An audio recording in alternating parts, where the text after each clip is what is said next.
Ya, Assalamualaikum warahmatullahi wabarakatuh.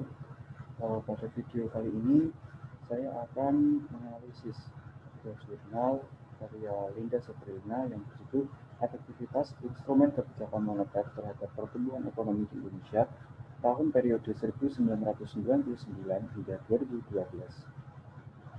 Tulisan ini memaparkan mengenai bagaimana pengaruh instrumen kebijakan moneter, yaitu jumlah uang yang beredar dan suku bunga SBI dalam mempengaruhi output yang diproyeksikan dengan pertumbuhan ekonomi di negara Indonesia, dan juga memaparkan perbandingan efektivitas dari kedua instrumen moneter tersebut dalam mempengaruhi pertumbuhan ekonomi di Indonesia.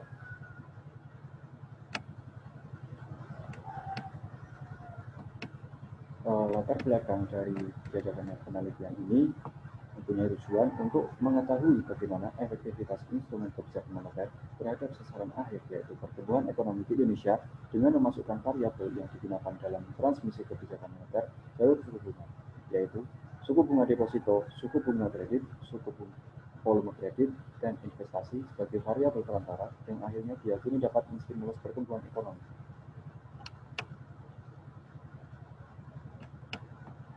Untuk penelitiannya, untuk pendekatan penelitian menggunakan metode kuantitatif, dan untuk metode analisis menggunakan metode vector autoregression dan vector error correction model.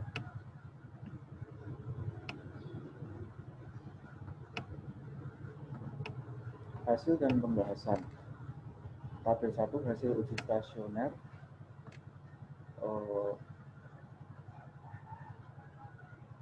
Interpretasinya, gambaran secara lebih terperinci dari tabel di atas adalah semua variabel stasioner di tingkat first difference, atau masing-masing variabel tersebut berintegrasi order. Hal ini terbukti dari nilai ADF statistik lebih besar daripada critical value, yang artinya series data tersebut layak digunakan untuk pengujian kointegrasi dan untuk estimasi modelnya menggunakan VCN karena stasioner di tingkat first difference. Untuk tabel kedua yaitu hasil uji log optimal. Hasil pemulihan log optimal dipilihlah F3 sebagai berdasarkan nilai LR dan FPE yang bersamaan dengan direferensikan nilai AIC. Pada lag 3 ini direkomendasikan dengan lebih banyak bintang daripada lag 1. Tabel yang ketiga yaitu ringkasan hasil uji kausalitas Granger. Hasil yang ditunjukkan dalam tabel di atas menunjukkan bahwa semua variabel yang digunakan dalam penelitian ini mempunyai hubungan satu arah saja terhadap Y atau one way causality. Hal ini ditunjukkan jika nilai probability lebih besar dari nilai kritiknya, yaitu 10% atau 0,01.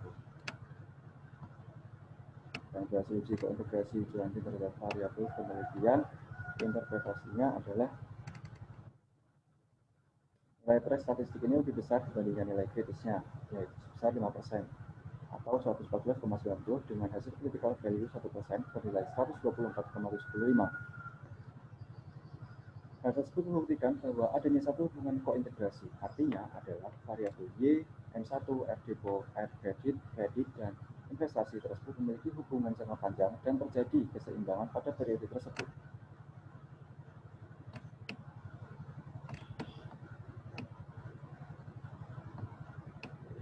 Perbandingan efektivitas instrumen jumlah uang beredar dan suku bunga SBI terhadap pertumbuhan ekonomi. Jadi, untuk instrumen kebijakan suku bunga SBI dalam pengaruh pertumbuhan ekonomi memang lebih efektif digunakan daripada menggunakan instrumen jumlah uang beredar yang responnya lebih lama untuk mempengaruhi pertumbuhan ekonomi.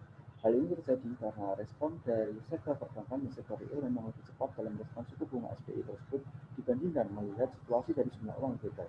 Sehingga ketika melihat kondisi jumlah uang beredar yang meningkat dalam jangka panjang, belum tentu sektor perbankan melakukan intervensi kebijakannya dengan menentukan harga atau suku bunga pada sektor perbankan dengan keputusan akan menaikkan atau turunkan, sehingga pertumbuhan ekonomi lebih cepat ditingkatkan ketika otoritas moneter menggunakan instrumen suku bunga SBI sebagai intervensi kebijakannya.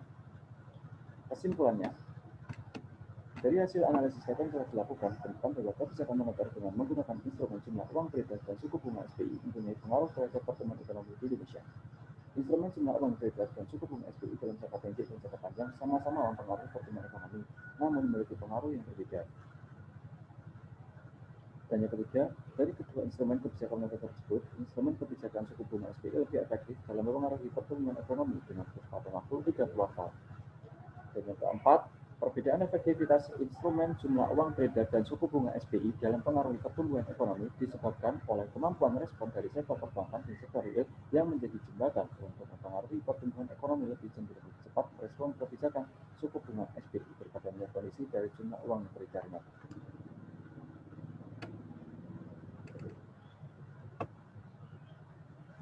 Mungkin cukup sekian dari analisis sudah dapat saya lakukan. Apabila ada kekurangan kesalahan, mohon dimaafkan. Wassalamualaikum warahmatullahi wabarakatuh.